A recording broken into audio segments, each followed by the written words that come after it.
Love is Blind Season 6 trailer. I feel optimistic that my person is here. I don't really give the nice guy a try, but I really want something real. What do y'all think? I have a daughter. She's the most important part of my life. Have you ever been close to getting married? Well, I was married. How many followers do you have on Instagram? Okay, bro. We are falling for the same person. I love him so much. I'm so happy for you. I need to check myself. I was getting jealous. What love triangle am I in? It's like a love star. These pods are scary. They're dangerous. You make me nervous but comfortable. I'm over the moon right now. You have me in a chokehold with your words. When you speak, you immediately draw me in. When you laugh, I feel safe. I think my reason for being here was to find you. I'm in love with a man I haven't even seen.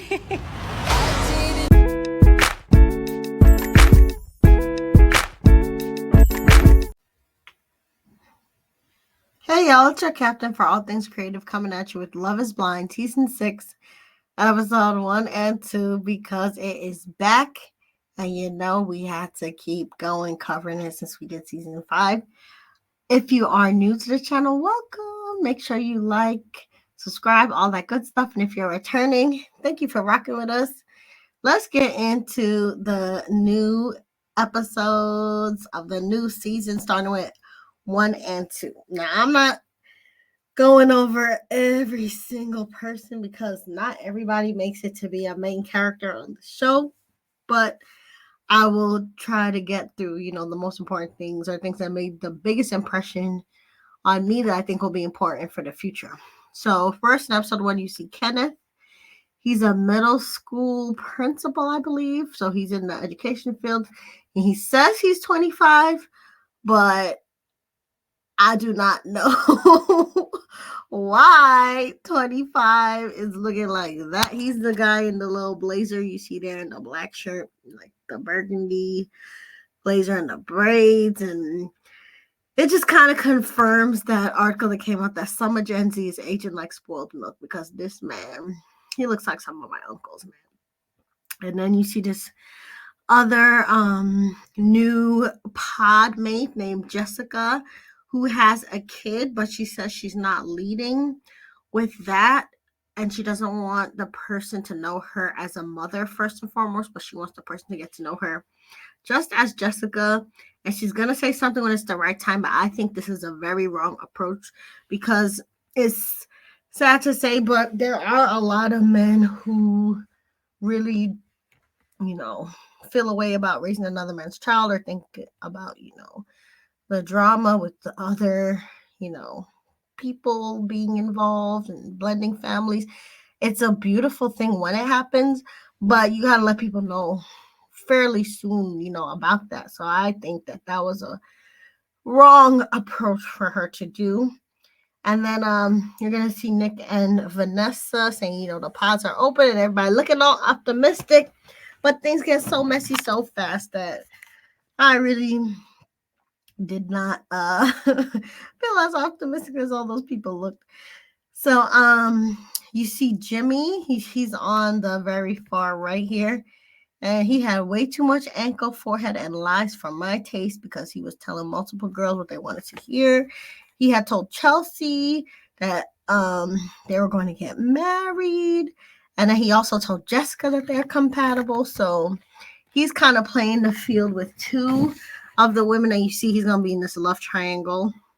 Next, you see Matthew. He's the guy on the far left, and he really looked like a robot to me, very robot-based, very rectangle-based. And why he's going to end up in a love rectangle? He came in very serious. He was the last person I would expect to be in a love rectangle because he literally had a list of 15 questions, and he was not wanting to answer questions back. And just the way he was so, again, methodical and robotic about a lot of his dates in the episode that was, the first one made me think of that Disney movie. I think it's called is it Unscrambled or something? I don't know. Inner Workings or something. It's like the office worker who took a day off and went to the beach in Brazil.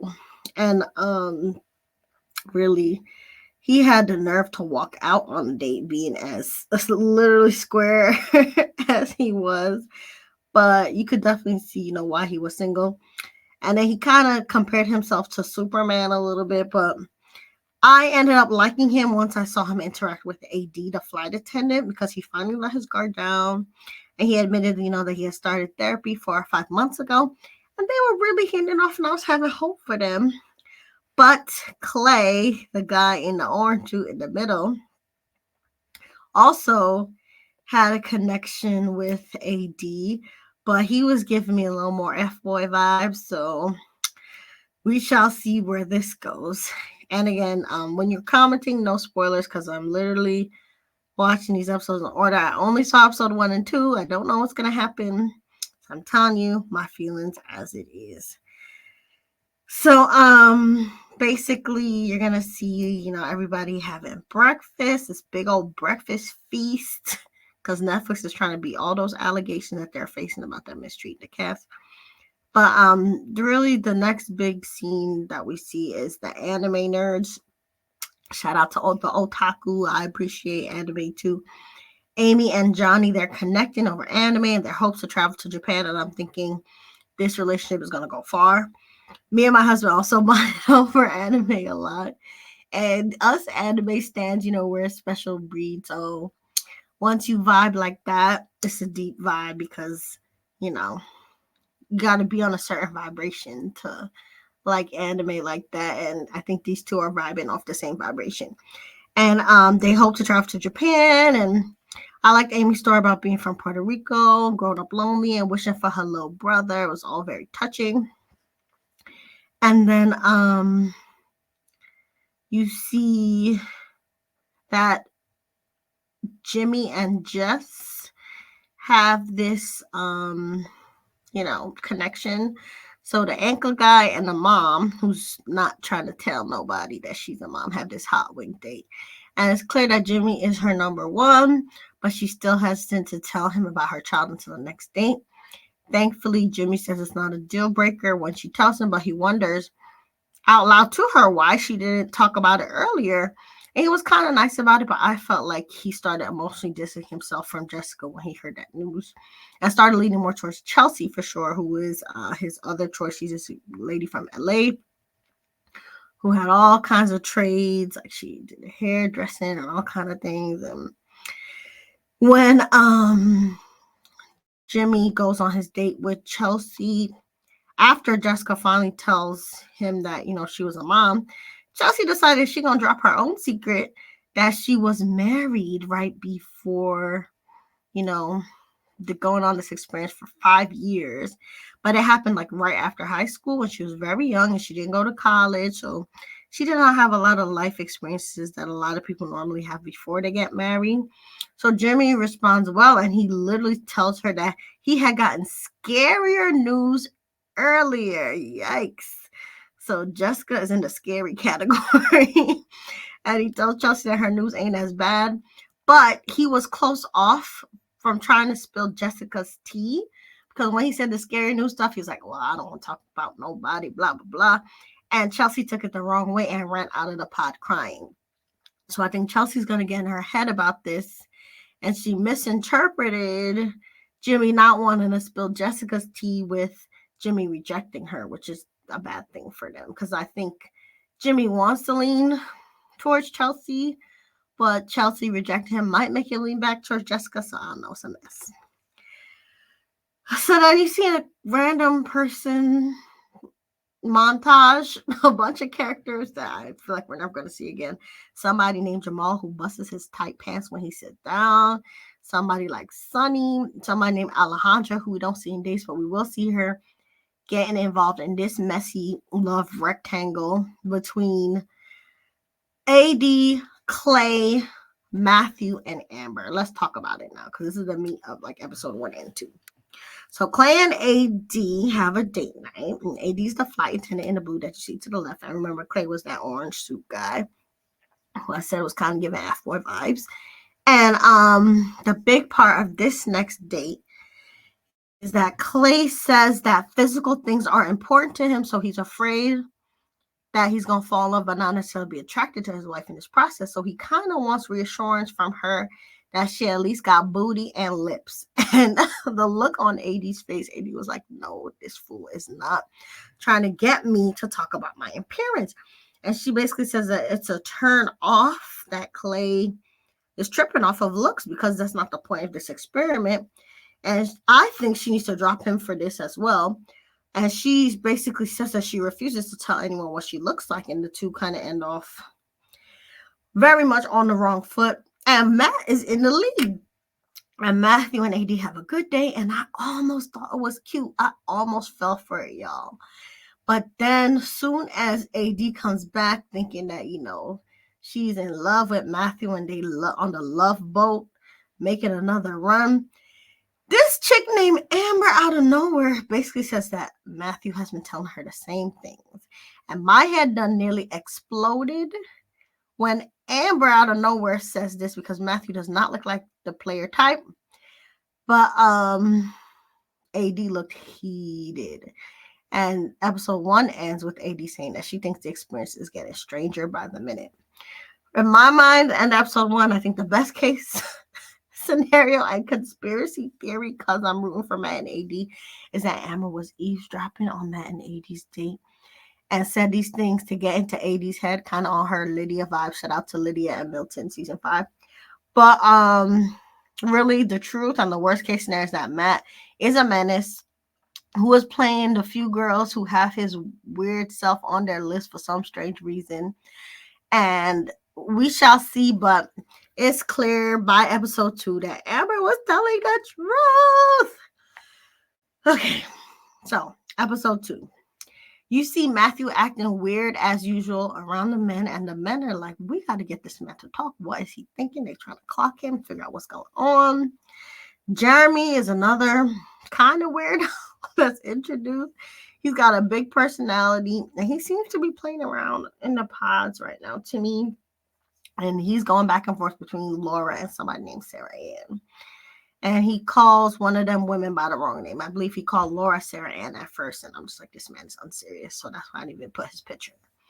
Next, AD is fuming to Alejandra about Matthew. And then after she unloads the clip on Matthew and reads him down, she gets to reading Clay about how Clay is like a hoe, and you know she want to fix a hoe probably in her heart, but she don't want to, you know, give in to him being superficial about looks. And after she gets her feelings out to Alejandra, AD goes on a date with Matthew and presses him about if he's saying, you know, multiple things to multiple women. And then he fesses up immediately that he's like, oh, you're talking about Amber, right? And that's when I knew that Amber was not lying and Matthew was a menace. So then he says that there were differences between what he said to AD versus Amber, because he says he never told Amber anything about wanting to call his mother, which is what he had said to AD. And AD kind of falling for Matthew again because he says he's not trying to give her an ultimatum, but he's just nervous because he felt like she was talking to other people, so he was talking to other people too. But he said that he would break it off with other people as long as she don't give up on him. So AD comes to the couch, and then Matthew leaves out, and I want Netflix to show me the footages of his date with Amber, because this is a fool. Maybe they're going to show it at the reunion, like side by side.